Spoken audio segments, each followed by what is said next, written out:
Hi everybody, welcome to our Facebook Live today, and we're going to be talking about strategies to survive grief during this holiday and winter season, because it can be pretty intense. And joining me today to talk about it is Amy Stapleton. She's the manager of Bereavement Services at the Chesapeake Life Center.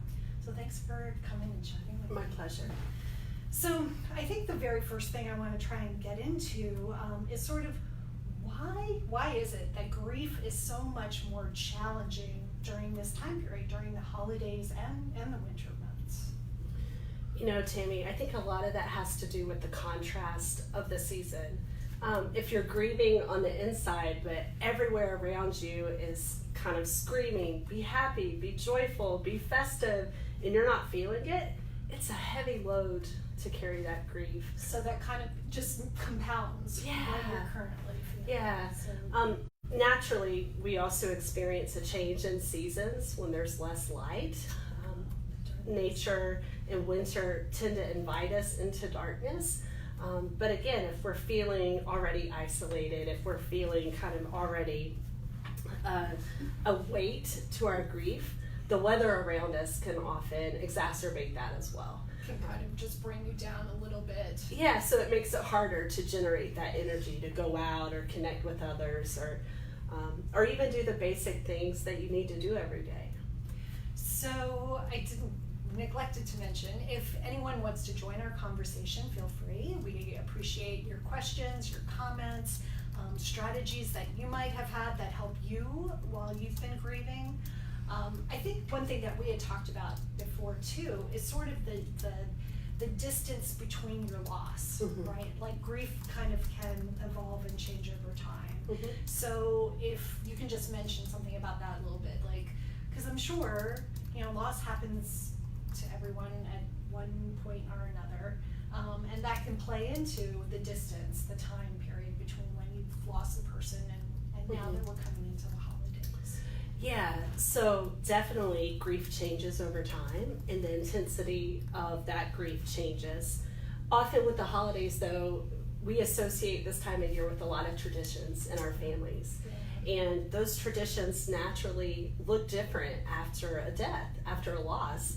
It may be that you evaluate some of those traditions and say, this year we need to do something different. It doesn't mean that we'll always do that, but this year especially, we just need to do something different as a family.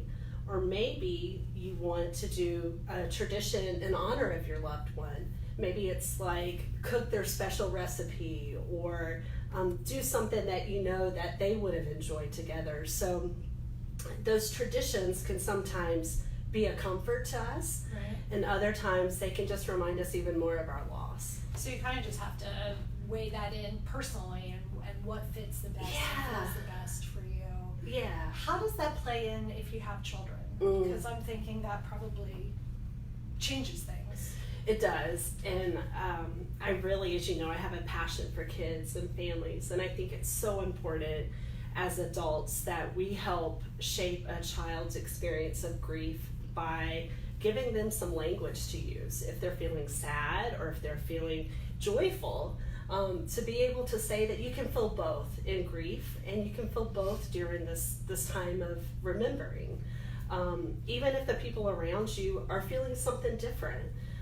So for kids, I like to involve them in kind of the holiday discussions. Okay. Maybe there's something they want to do to honor their loved one, whether it's light a special candle or make an ornament.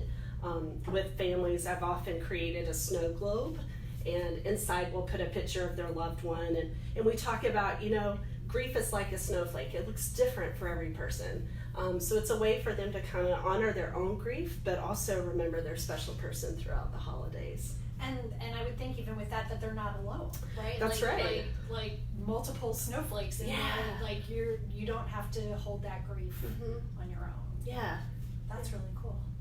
So going back a little bit to some of the things that can sort of evoke grief or sort of activate it, I guess.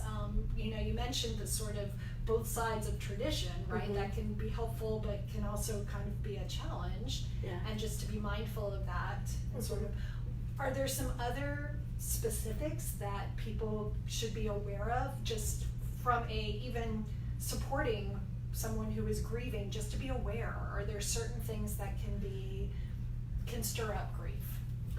Yeah, I think it's helpful to kind of have a plan, especially if you're grieving during this time of year. It takes a little extra effort, but to share with the loved ones around you what you need and kind of what you don't need. So maybe you find yourself needing a little more space. Okay. Maybe you find yourself wanting to not engage in all the festivities and parties like you normally would, or host the big dinner. Maybe you just kind of want to keep it small, keep it simple. Sorry. No, I was gonna say, so just from even a supporting, so let's say I'm sort of a little farther removed from that specific loss, as someone who's supporting someone who's grieving, then I could express to them and give them permission to sort of have that out, and kind of ask and sort of guide that conversation. Yeah, so for example, in that scenario, maybe I've been the one that's hosted our holiday gathering for the last 20 years, but this year that's simply too much work, and I'm not feeling it. You could offer to step up and step in and do that. Okay. Or maybe it's help with the preparations. I work a lot with families and parents who are supporting children as children are grieving, if they're grieving. It's a lot to try to manage, how to support your kids during this time when you're not feeling it. So doing simple things like helping to wrap presents, or just being a supportive presence physically for that family during that time. Especially for grievers, I always say have a plan B. Okay. So maybe it's driving yourself to a holiday activity, because if it's too much, or you need something different, you want to have the option to leave. You want to have the option. That exit strategy. Yeah, So yeah. You want to coming have the up with, option. like, okay, yeah. Yeah, to do something else, what you need in that moment. Gotcha. That seems like that would be helpful, because I'm sure you've expressed this before. Grief can come out of nowhere sometimes. Like the wave of grief can sort of, when you least expect it. Right. So having that sort of exit strategy or a plan B, a backup, could be really helpful. So we've talked sort of about some traditions that can, be positive and negative. We also talked about having that strategy of leaving. What are some other things that might activate grief? Like I'm thinking maybe even during holiday season, like music. Yeah, that's a big one. You hear Christmas carols, and you hear, all sorts of holiday tunes that could potentially. Yeah, I had a client several years ago talk to me about how it was hard for her to go to the grocery store because they're playing Christmas music everywhere. And for her, that was, a couple of times she had to literally leave the store. She wasn't able to complete her shopping because it was just too much. Because music is a holder of our memories. True. So yeah, it could be music. The other day, a client shared with me, it was a Christmas ornament that she found. And for her family, their tradition was every year buying a Christmas ornament together. And so seeing kind of all the years that they had built up these ornaments, and knowing that this year it would be different.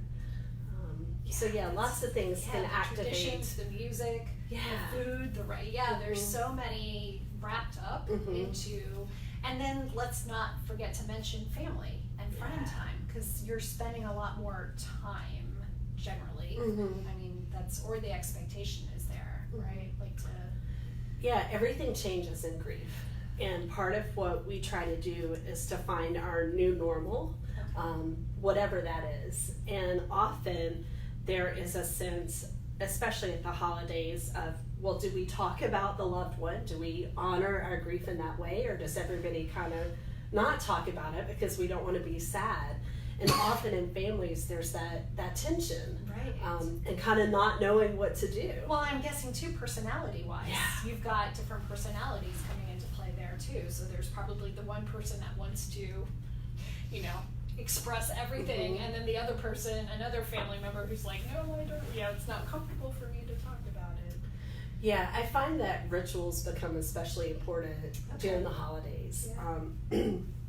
And rituals are a little different than traditions, and that rituals help kind of give meaning to a particular time. And sometimes maybe it's lighting a candle, sometimes maybe it's setting an empty plate on the table, honoring your loved one that of course you wish were there. Maybe it's doing a toast. So lots of different ways to honor our loved ones and kind of bring them into our time together. That's great. So if you're just joining us, we are talking about grief during the holidays and during the winter months, and some strategies that we can use to sort of help either ourselves if we're the ones grieving, or support others if we have somebody in our life that has suffered or has experienced a loss. So we've talked a few specific strategies. The exit plan, I think, is, and then giving people permission to change things up and sort of have the discussion. So there's some specific things there. Remembering, doing something, the tradition or the ritual to remember somebody. I think you sort of mentioned it, but I know before you've talked about allowing yourself to grieve. Yeah, as much as we want to give other people kind of permission, we want to give ourselves permission to grieve, and permission to change plans, to kind of do what we need to do to get through these days. So to be gentle with yourself. Be gentle, be kind. And keep your expectations maybe. Yeah, so maybe you need more rest. Maybe, again, you don't want a kind of frantic pace. You find yourself needing more quiet time. I call it a time of grace for yourself. So maybe you find yourself really frustrated, or maybe the things that you used to do to kind of bring yourself joy aren't you're not feeling it this year. Right. It doesn't mean that those feelings won't come back. It just means that your grief is real. Right. And the more that we try to suppress grief, it comes out in other ways. Yeah. So just acknowledging what you're feeling, giving yourself permission to feel it and to know what you need really serves us while we're grieving. So, and that sounds like if you're feeling cranky or sad or however you're feeling, that to sort of do set that expectation or realistic, like, it's okay. This is how I'm feeling in this moment. And just focusing then on, it doesn't mean it's going to be forever. Right. Okay. Yeah. What about, you hear the term self-care. So, you kind of talked about that a little bit in a roundabout way. Are there some specific ways that tend to help people who are grieving with self-care? Is there something specific someone can do? Yeah, I think it looks different for every person. Okay. Maybe that's, taking time out for yourself. So that's doing something that you would really enjoy, like baking or a hike, getting outside. Self-care often can feel like a luxury or a pressure, but it can be the simplest things of like taking an extra 10 minutes in the shower, or packing yourself a delicious lunch. It doesn't have to be big or huge. It can be the little things that are also cumulative. Okay. That can build. So that build over time. That makes sense. But I think it also goes back to giving yourself permission to say, for the last several years, I've been able to make the 20 dozen Christmas cookies, and I can't do it this year. So it's giving yourself permission to know that you don't have to do everything that you always did. And I think hand in hand with that, from what you've said, is that it's not going to be like this forever. Yeah. That's a base component, because it feels in the moment, I'm sure, it feels like this feeling's going to be like this always. And just sort of that awareness and understanding that you can move through it, that can be really helpful. So we talked a little bit, we've been talking about holidays a lot because it's looming. So let's dive back a little bit more into the winter months, and just mention again, because I think those points are really key. Why? It makes sense sort of during the holidays, but even during the winter months, it seems folks struggle a little bit more with grief. Yeah, so in the winter months, it's natural that the weather kind of forces us to be inside more. It's cold, often there's a seasonal change, maybe snow. A lot of folks have trouble seeing after dark, so people are inside more. Yeah. And so that can force a sense of isolation. And if we're grieving, we're often already feeling isolated or alone. And so the weather kind of exacerbates that in a way. So it makes it more of a struggle to get out, to connect, to find the energy needed. So it's like an extra effort to be able to even do that. So if someone is sort of, they've tried to manage some of this grief on their own, but they're not feeling like they're fully being able to do that, are there some things externally, like support groups or workshops or something that somebody could look into and maybe participate in? Yeah, we offer a variety of support groups here at the Chesapeake Life Center. There are several workshops also available in the community specific to navigating loss during the holidays. Okay.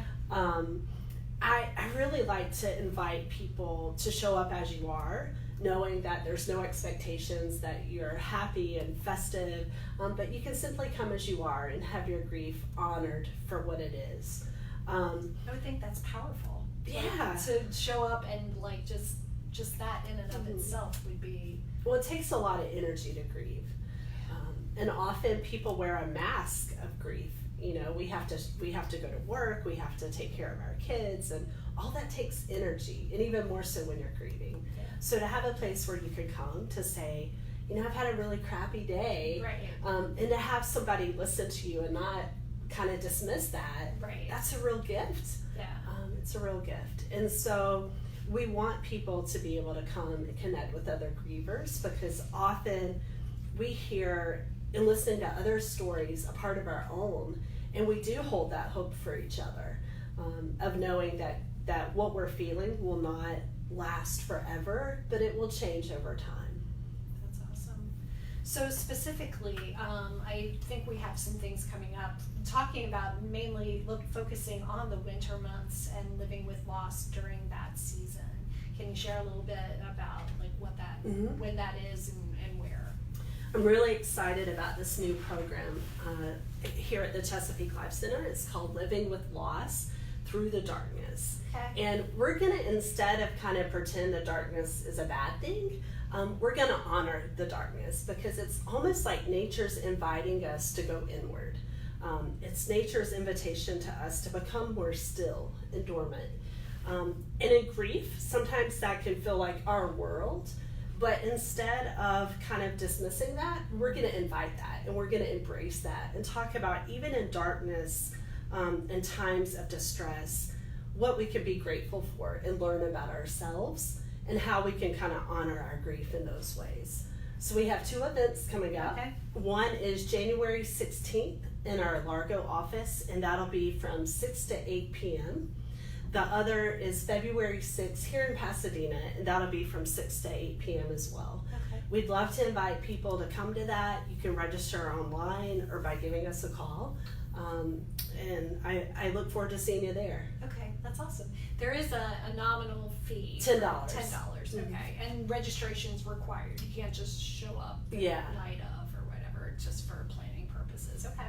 And we will be sure to link all the information in this conversation, so that it's easily accessible for everybody. So thank you for sharing all this information. We've got some specific strategies and techniques and points that we can take away and kind of help manage through the winter months and through the holiday season. Before we sign off, I want to thank the John and Kathy Belcher Institute for their generous support of the community education program here at Hospice of the Chesapeake. And thanks again, Amy, for being here, and thanks for watching. Thank you.